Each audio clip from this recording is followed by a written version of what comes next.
Secret in the latest episode 6 की शुरुआत में हम देखते हैं फिटनेस क्लास में सभी एक्सरसाइज कर रहे होते हैं। एक्सरसाइज करने के बाद सब लड़के बास्केटबॉल खेलने जाते हैं, पर जाओ बहुत उदास होता है, इसलिए वो वहाँ से वापस आ जाता है।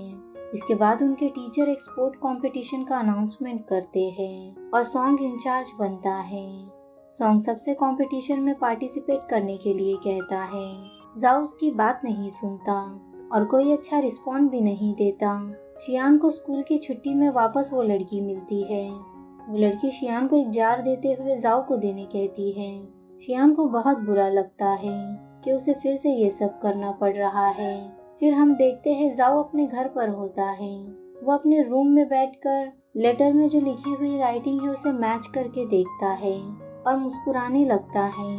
उसे लगता है ये लेटर उसे शियान ने दिया है। अब अगले दिन स्कूल में जाओ शियान के लिए गिफ्ट लेकर जाता है। शियान जाओ को बताने लगती है कि ये मेरी तरफ से नहीं है। तभी शैडी कहती है ये लेटर एक 10th क्लास की स्टूडेंट ने लिखा है। ये सुनकर जाओ को बहुत गुस्सा आता है, इसलिए जाओ और शियान दोनों क्लास के बाहर जाकर बात करने लगते हैं। जाओ शियान को कहता है ये सब करने के लिए तुमने मना क्यों नहीं किया, और चिल्लाकर कहता है दोबारा तुम ऐसा कुछ नहीं करोगी, और वहाँ से चले जाता है। शियान बहुत रोती है और बहुत उदास भी हो जाती है। इस बात को कुछ दिन बीत जाते हैं और स्पोर्ट्स कंपटीशन हो रहा होता है। शियान एक जगह बैठकर अपना काम कर रही होती है। तभी वहाँ वही लड़की आ जाती है और शियान से जाओ के बारे में बातें करने लगती है। जाओ की रेस शुरू हो जाती है और सब उसे चीयर अप कर रहे होते हैं। वहीं दूसरी तरफ वो लड़की शियान से बातें कर रही होती है। शियान उस लड़की से झूठ कह देती है कि वो लेटर मुझसे गलती से फट गया था और मैंने जाओ को जोड़कर वो दे दिया। वो लड़की कहती है कोई बात नहीं, मगर फेवर के लिए तुम्हें मेरे साथ रोज लंच करना पड़ेगा। शियान कुछ कहती उससे पहले ही वो लड़की वहाँ से उठकर चली जाती है। शैडी ये सब देख रही होती है और रेस भी खत्म होने वाली होती है। शियान जाओ के लिए पानी की बोतल लेकर खड़ी होती है, लेकिन शियान के पहले ही एक लड़की जाओ को पानी दे देती है और शियान की बोतल कोई दूसरा लड़का लेकर पानी पी लेता है। इसके बाद हमें दिखाया जाता है कि रात के समय शियान अपने घर पर होती है। वो अपनी डायरी में लिख रही थी कि वो कितनी डरपोक है और वो आज तक क्या नहीं कर पाई। वो कहती है मैंने कभी किसी को ना नहीं बोला और ना मुझे किसी को ना बोला जाता है। अब अगले दिन स्कूल में उनके एग्जाम हो रहे होते हैं, जहाँ सॉन्ग और जाओ दोनों प्लेग्राउंड में बैठकर बातें कर रहे थे। सॉन्ग जाओ से कहता है कि बर्थडे पार्टी कहाँ करनी है। तभी वहाँ शियान और उसका छोटा भाई भी आ जाते हैं। सॉन्ग जाओ से कहता है क्या तुमने शियान को बर्थडे पार्टी में बुलाया है। जाओ कोई जवाब नहीं देता। थोड़ी देर बाद शियान को उसके भाई के लड़ने की आवाज़ आती है। वो अपने भाई को देखने के लिए वहाँ से उठकर चली जाती है। उसके भाई के साथ दो लड़के लड़ाई कर रहे होते हैं। वो दोनों लड़के शियान को देखकर वहाँ से भाग जाते हैं। कुछ देर बाद शियान वापस ग्राउंड में आती है तो जाओ वहाँ नहीं होता। अब घर पहुंचकर शियान अपने भाई को दवाई लगा रही होती है और साथ ही उसे डांट भी रही होती है। वो कहती है तुम घर में तो ऐसा नहीं करते और बाहर मार खा के आ जाते हो। शियान का भाई कहता है तुम भी ऐसे ही हो। ये सुनकर शियान चुप हो जाती है। इसके बाद हमें दिखाया जाता है जाओ के घर पर उसके दोस्त जाओ की बर्थडे पार्टी शुरू होने का इंतजार कर रहे होते हैं। दूसरी तरफ घर में शियान पेपर्स को देख रही होती है। तभी शियान को जाओ का इनविटेशन दिखता है और शियान भागकर जाओ के पास जाने लगती है। फिर हमें वापस दिखाया जाता है कि जाओ इतने इंतजार के बाद पार्टी शुरू कर देता है। जब शियान पार्टी में पहुंचने वाली होती है तो वहाँ सब खत्म हो जाता है और कोई नहीं होता। तभी वहाँ पीछे से जाओ आ जाता है। शियान बहुत उदास हो जाती है। शियान जाओ से माफ़ी मांगती है। जाओ कहता है मुझसे लड़ने के लिए या लेट आने के लिए। शियान कहती है दोनों के लिए।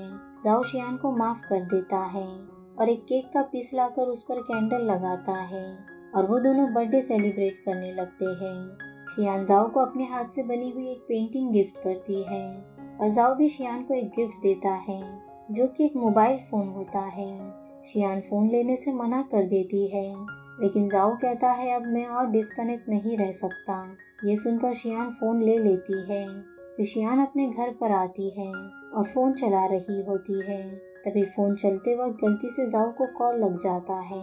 जाओ कॉल उठाने पर शियान जाओ से माफी मांगकर कॉल रख देती है। इसके बाद हमें दिखाया जाता है सुबह शियान के पापा शियान को स्कूल के लिए उठाने आते हैं। शियान को लगता है कि अभी भी हॉलीडेज चल रहे हैं। तभी शियान के फोन पर जाओ का टेक्स्ट आता है। फोन की रिंग सुनकर शियान के पापा कहते हैं ये कैसी आवाज थी, मगर शियान झूठ कह देती है कि ये अलार्म की आवाज है। फिर शियान घर के नीचे आती है। शियान के लेट होने पर जाओ शियान को डांटता है। फिर दोनों स्कूल जाते हैं। सॉन्ग शियान और जाओ को साथ देखकर कहता है तुम दोनों की सुलह हो भी गई। वो कुछ और कहने जाता है तभी वहाँ शैडी आ जाती है। वो उसे धमकी देकर वहाँ से चली जाती है। ये सुनकर सॉन्ग भी उसके पीछे भाग जाता है। फिर हमें दिखाया जाता है कि क्लास में सभी बच्चों को नींद में देखकर सर सबको क्लास में लेक्चर देने लगते हैं। वो कहते हैं तुम लोगों को अपनी जिम्मेदारी का एहसास ही नहीं हो रहा है। ये साल तुम सबके लिए कितना ज़रूरी है। लेक्चर के दौरान टीचर सॉन्ग को आलस में देखकर उसे खड़ा होने कहते हैं और जाओ को अपने साथ आने के लिए कहते हैं। जाओ के टीचर जाओ को क्लास के बाहर ले जाकर कहते हैं मैं तुम्हारा नाम मैथ्स कंपटीशन के लिए भेजना चाहता हूँ और मैंने भेज भी दिया है। ये सब बातें छुपकर उनका एक क्लासमेट सुन रहा होता है। अब पेपर डिस्ट्रीब्यूट करते वक्त शियान से शैडी की डायरी गलती से गिर जाती है। वो उठाकर उसे रखती है। वो कहती है ये शैडी की बहुत मनपसंदीदा डायरी है। तभी शैडी वहाँ आ जाती है और ये देखकर वहाँ से गुस्से से चली जाती है। शियान उसके पीछे जाती है। शैडी शियान से बहुत लड़ती है और रोने लगती है। वो गुस्से में वॉशरूम की तरफ चली जाती है। शियान शैडी से बहुत माफ़ी मांगती है और उसे बहुत मनाने लगती है। आखिरकार लास्ट में शैडी मान ही जाती है और दोनों के बीच सुलह हो जाती है। फिर शियान और शैडी दोनों क्लास में साथ में वापस आते हैं। दोनों को साथ देखकर सॉन्ग भी खुश हो जाता है और जाओ भी शियान से कहता है तुम्हारी सुलह कैसे हुई। फिर शियान जाओ को बताती है कि मैंने कैसे माफ़ी मांगी और कैसे उसे मनाया। फिर जाओ शियान से कहता है अगर अगली बार हमारी लड़ाई हुई तो तुम मुझे भी इसी तरह मनाओगी क्या। शियान कुछ नहीं कहती। फिर वो लोग लंच के लिए चले जाते हैं और अपने फ्यूचर की पढ़ाई के बारे में बातें करते हैं। वो लोग यही सब बातें कर रहे होते हैं तभी वहाँ वो लड़की आ जाती है। शियान उसे देखकर अपने साथ बैठा लेती है। सॉन्ग उसके बारे में पूछता है। शैडी उसकी बातें सुनकर उसे नीचे से लात मारती है और दोनों लड़ाई करने लगते हैं।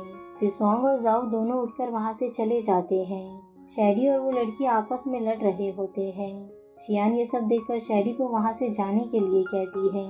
शैडी शियान के कान में कहती है तुम इस लड़की से कोई भी वादा नहीं करोगी और वहाँ से चली जाती है। वो लड़की और शियान एक खाली क्लास में आ जाते हैं। वो लड़की शियान से कहती है तुम मुझे बहुत इंटरेस्टिंग लगती हो। वो कहती है कि जाओ चार्मिंग है मगर बोरिंग भी है। शियान कहती है नहीं वो ऐसा नहीं है। वो लड़की कहती है मैं होंग जैसे लड़के को पसंद करती हूँ। शियान उसे मना करती है और कहती है ऐसा करने से तुम शैडी की दुश्मन बन जाओगी और भी बहुत कुछ कहती है वो उससे। ये सब सुनकर वो लड़की वहाँ से चली जाती है। फिर शियान अपनी क्लास में वापस आती है तो जाओ कहता है मुझे उस लड़की में कोई इंटरेस्ट नहीं है इसलिए ये सब मत करो। शियान जाओ से कहती है वो कितनी पॉपुलर है। जाओ कहता है अगर मैं उसमें इंटरेस्टेड होता तो अभी उसे मनाने में बिजी होता। ये बात सुनकर शियान जाओ से माफ़ी मांगती है। जाओ कहता है ये माफ़ी पहले से काफ़ी अच्छी है और यहीं ये एपिसोड एंड होता है। वीडियो पसंद आया हो तो लाइक शेयर और सब्सक्राइब ज़रूर करना। मिलते हैं नेक्स्ट एपिसोड में।